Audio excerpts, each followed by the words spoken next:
Hi, Kathryn here with Circle Art Designs. Today we will be working on Project 5 of our July Bargain Bead Box. Now I only have one more in the series, so this is next to last. We will be working on a teal blue faceted glass teardrop swirl chandelier pendant. Now if you look at this, you might say, hey, didn't you make something similar to this? I did, but I wanted to try it in some different colors, and I wanted to put it on a silver plated chain instead of the one I did before and give it just a little bit of a different look. So let's gather up our supplies and get started. So I had just a few of the 6mm agate round beads in this deep green. The picture shows them almost black, but I picked the deepest green that I had left for this pendant. And next I pulled out the 6x8mm crystal rondelle beads in this deep indigo. I have loved them in every project we have done. And I pulled out the rest of those 4mm glass round beads in this rainbow iris. And I have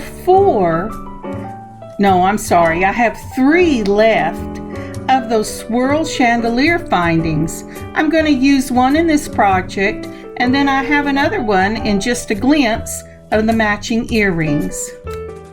Now I have pulled out the longest head pins I have, and I'm going ahead and pulled out 9 of them because I'll go on and film the earrings as I'm working on this. You will also need to pull out a silver bell to use. I will be painting it. I will be using this teal gloss to paint some detail on my silver bell so that it will match the teal in the teardrop. Anytime you are working with metal paint, make sure you don't just shake it, but take a toothpick and really stir it up well, because it likes to glob in the bottom. And you don't want it too runny because you don't want it to go all over the place.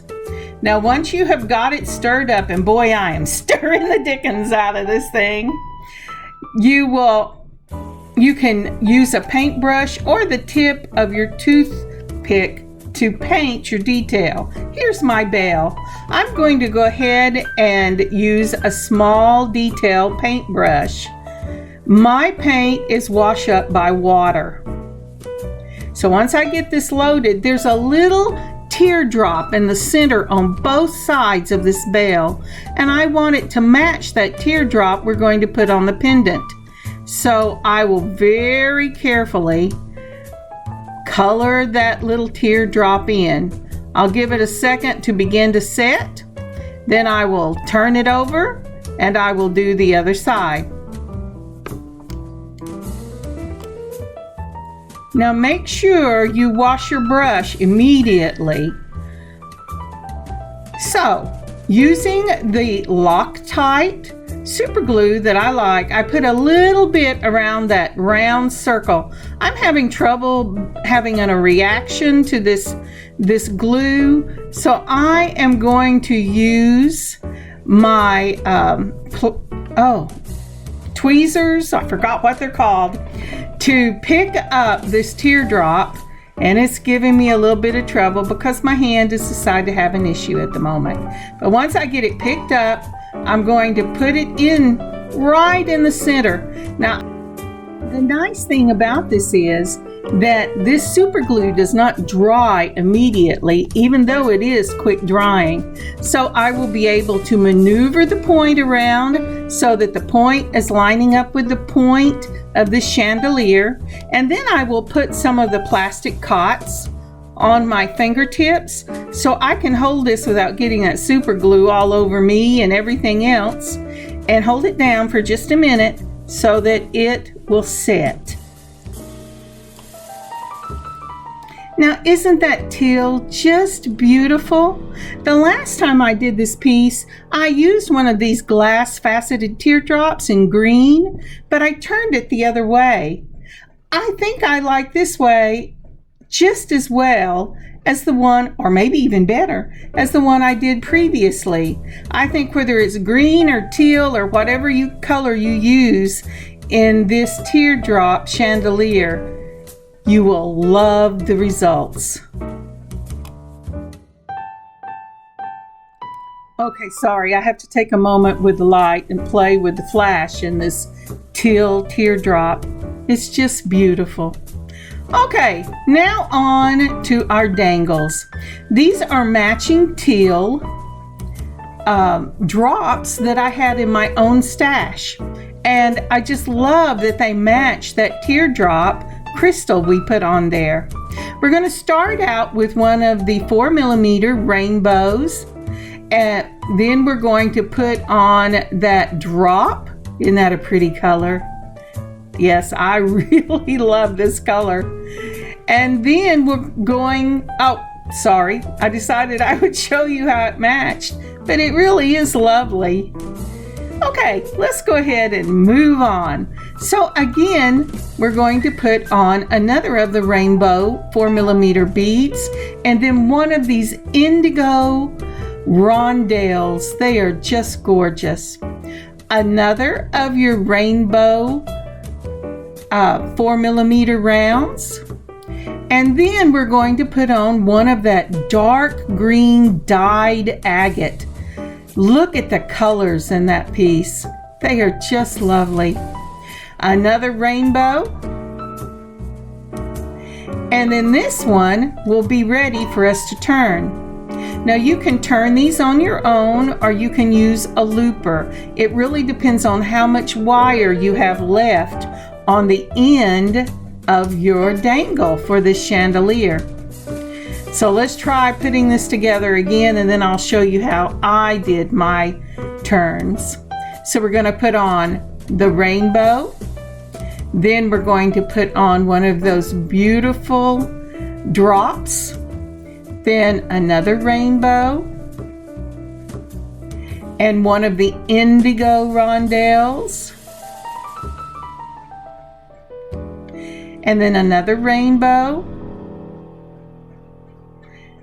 I just love it. It's so pretty. Just really pretty.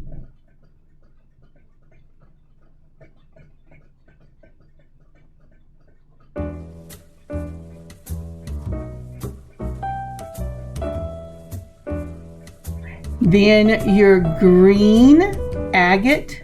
See, I really did try to choose the darkest greens I had left. Then another rainbow. And then we're going to turn the circles. I'm using a looper to make this loop. And normally, if you see, you have a little slot, and on the far side, you'll have a little hole. Do you see it coming out the end? So when you have it like that, you are guaranteed to make a great little circle. But I don't have a lot left on this, but I want to use the looper on the smaller ends. So I put the bead right up against the edge of the looper and move the handles.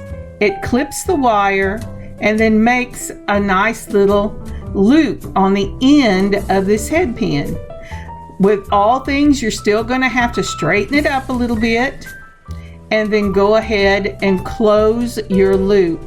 I like this whenever I'm doing something like this because I want a real uniformity in these loops at the top of these dangles. And there you have it. That's one of them done. I've already done the other one, so the two outside dangles are done. You know, I got these lovely glass crystal drops off of Amazon, and they came in, probably maybe 10 different colors, and they are all so beautiful, and I forget to use them so much of the time.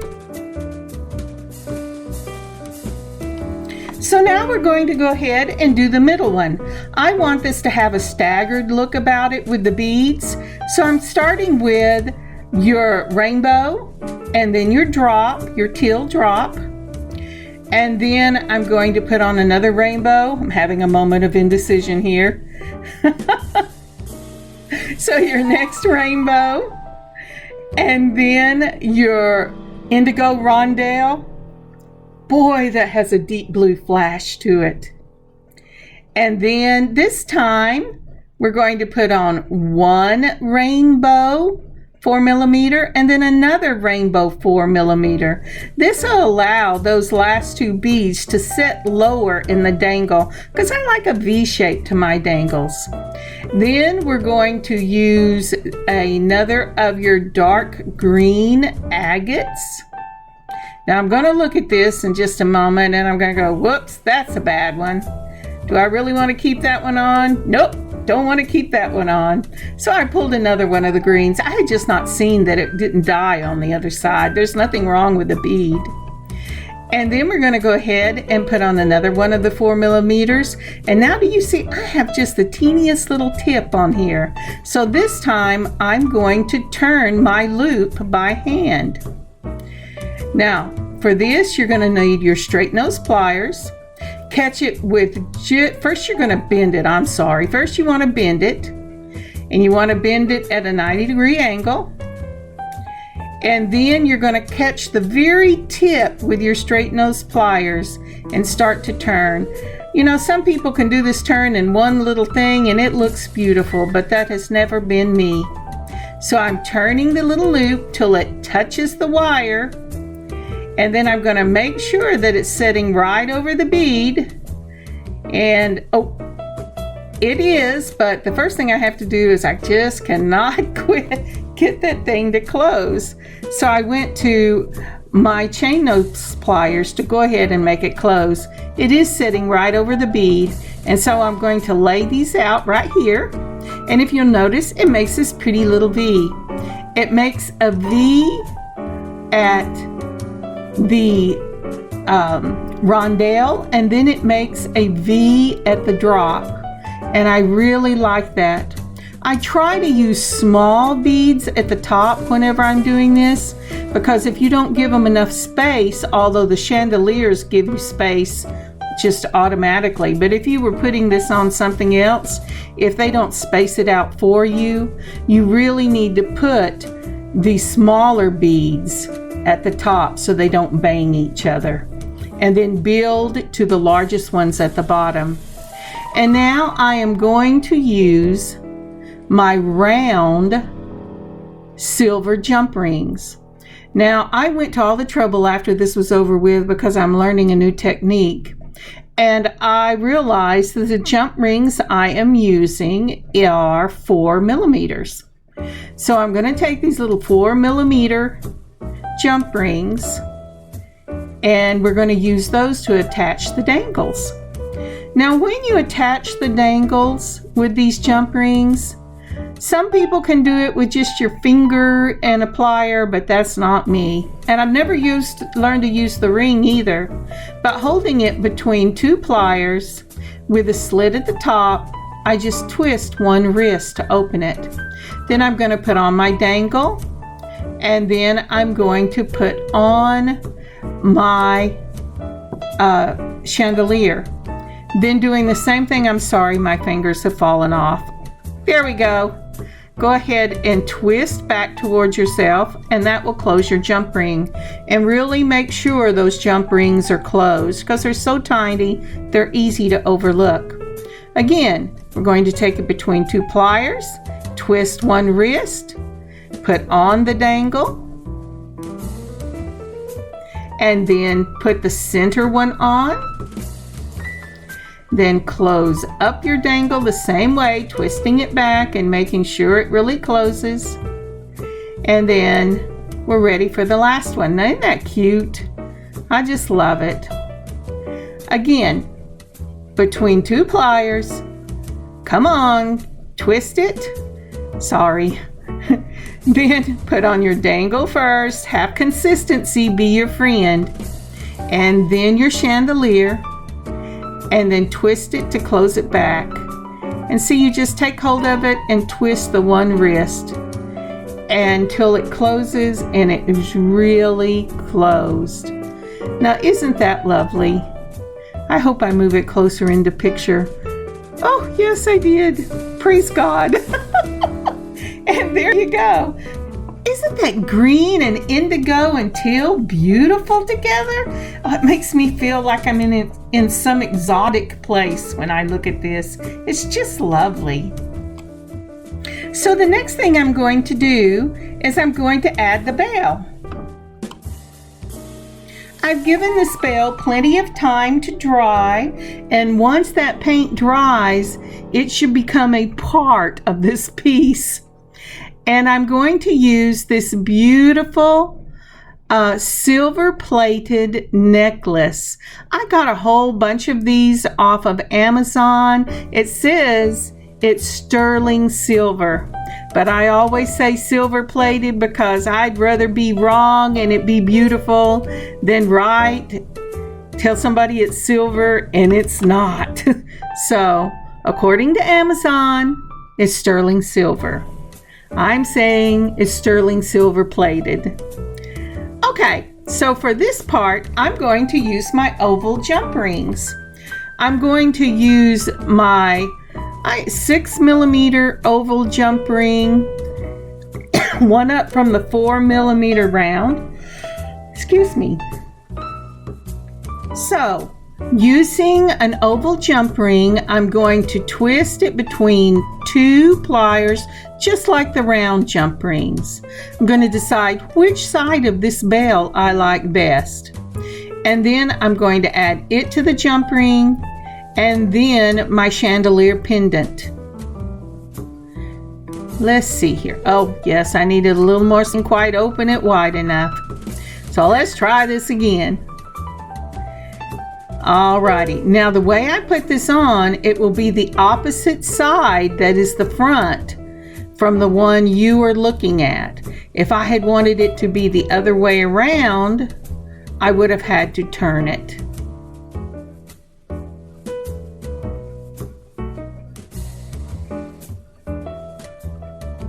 And there you have it. Isn't that pretty? I love the accent on that bell. It really makes it a part of the pendant. I could have added some green onto it, but I really wanted a lot of the silver to show because I'm using the silver necklace. Then it's just a matter of slipping it over the necklace. Oh, my fingers aren't wanting to work. And then closing the little claw. Now I have to tell you, when I use this, and I will probably change this out before I put it in the shop, I put a slightly bigger lobster claw on it because I know other people must have problems with these teeny little lobster claws too. But isn't that lovely? I just realized you could hear my little toys in the window going click, click, click, click. Sorry about that. I usually don't record at this time of day, but I was out this morning and boy, are they having fun. So this is the finished piece. It really does have a different look from the other necklace that you can go back and watch the YouTube video for, but they're still beautiful classic pieces in their own way. Now I will try to get the matching earrings edited tomorrow and get them up by Thursday. If not, it will be Friday before they get up. Thank you so much for joining me today on this beading adventure. I hope that you look around in your stash. Maybe you have some leftover beads from one of your beading projects, and make one of these chandelier pendants. They are amazing. I will be putting these in the shop on Friday. I will leave the link to my shop below in the description. I hope you have a wonderful day, you've enjoyed doing this project with me, and that you have an amazing beading adventure of your own. Kathryn, circleartdesigns.square.site. circleartdesigns.square.site.